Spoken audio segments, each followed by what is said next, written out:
All right, Dee knows how to find the volume of a 4 by 4 by 4 prism, and she wonders if she can use that and what she knows about prisms to find the amount of chocolate she would need for her chocolate pyramid.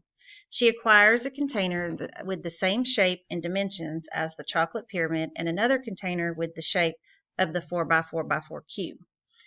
Find out how she uses them to derive her formula for the volume of a pyramid. So in your notes for number 8, we're going to come up with a formula that we can use to find the volume of a pyramid. So what she's done is she's filled up her pyramid with a liquid and pours it in to the cube. And she's going to keep doing that until she fills the cube. And you can see that it took her 3 times to fill this pyramid to get the same volume as this cube. So this pyramid here is 1/3 of the volume of this cube. So let's talk about how we found the volume of this cube. We did the area of the base times the height. So here we would do the area of the base times the height, but then we would multiply it by 1/3. So our formula that we can use then for volume of a pyramid is 1/3 area of the base times the height. Remember, big B is area of the base. And that formula changes depending on what the base is. So if it's a square, it's just 4 times 4, base, length times width. If it's a triangle, 1/2 base times height. If it's a regular polygon, whether it's pentagon, hexagon, octagon, it's going to be 1/2 perimeter times apothem. I just put 1/2, sorry. This is supposed to be 1/3. 1/3 area of the base times the height.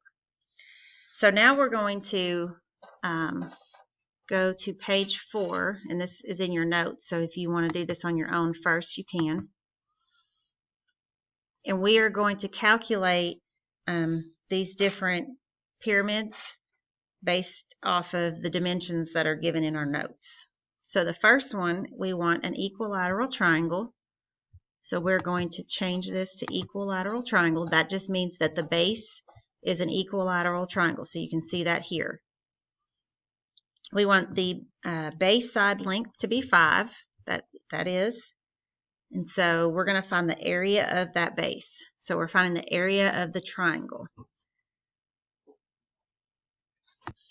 Okay, so the first thing we're going to do is find the area of this equilateral triangle. And we talked about that at the very beginning, how to do that. So here is the base, it's 5, and I need to know the height. Okay, so this is 2.5, and we know that this divides it into a 30, 60, 90 triangle. So if this is 2.5, then this height right here is 2.5 square roots of 3. So the area of this triangle is 1/2 base times height. And so that's going to give us 6.25 square roots of 3. And I'm going to put that right here. Now, if this prism has a height of 4, so we're going to adjust this.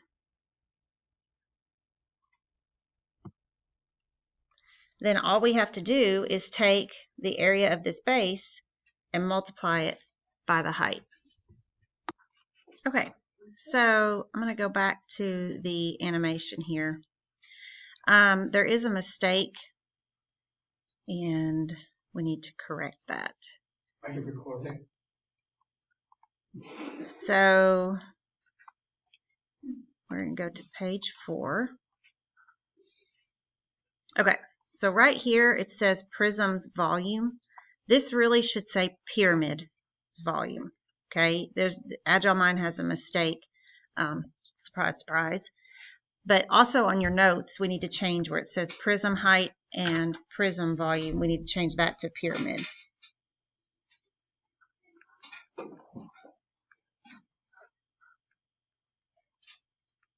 Okay. So where we left off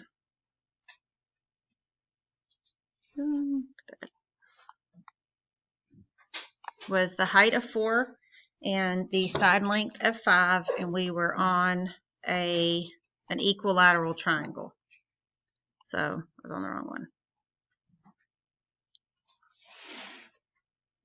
Okay.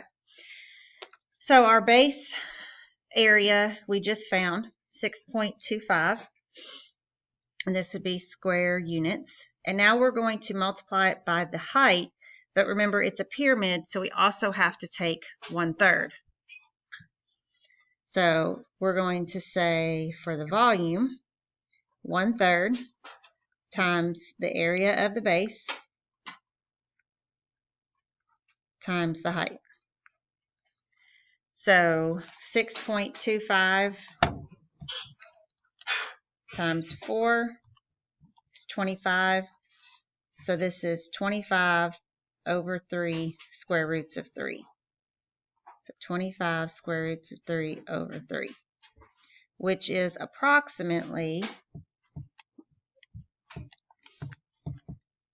14.4. And this would be cubic units. And let me do the 6. It says to round to the nearest tenth. So this would be approximately 10.8.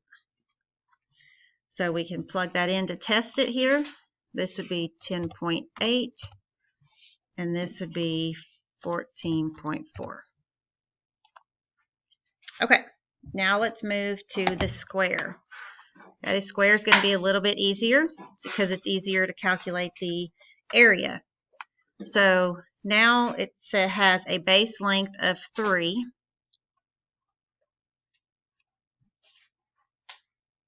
If I can get it right on there. Okay, well, and a height of 5. Let's try it again.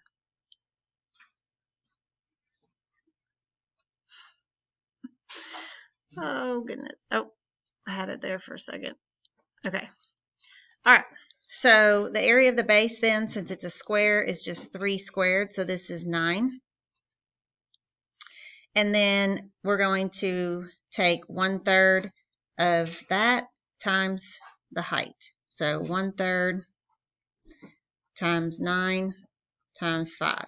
And that's 3 times 5, which is 15. So this is going to be 9, and this is going to be 15.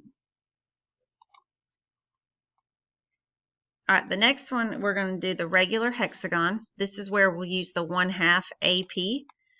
We want the side length to be 2. Let's see if I can do this one a little bit better. I'm really struggling today with my mouse. And a height of 4.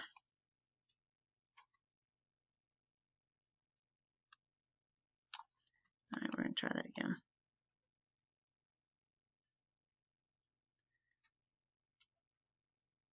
I wish there was a way you could just type what you want it to be. Okay, well, it's 2. So we have our hexagon. Our side length is 2. So if we draw the center and draw in our apothem, we know that this is 1 and the radius is 2. So the apothem is going to be 1 square roots of 3, or just the square root of 3.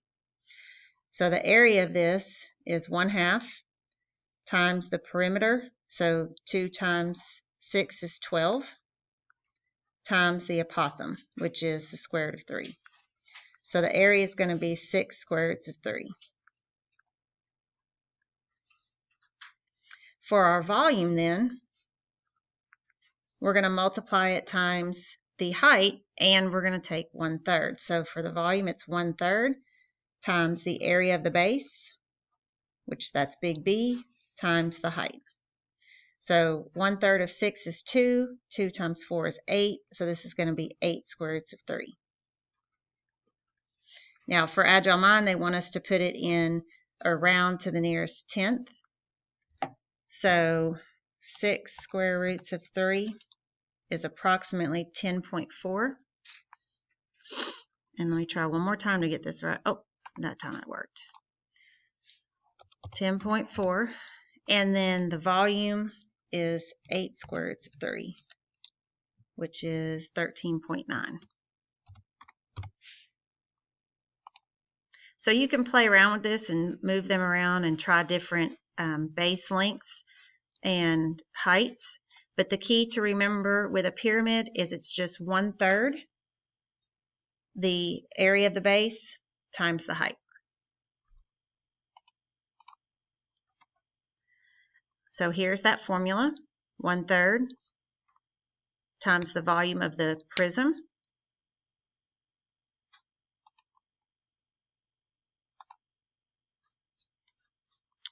It says, is the ratio between the pyramid and the prisms different if the solid is oblique instead of right?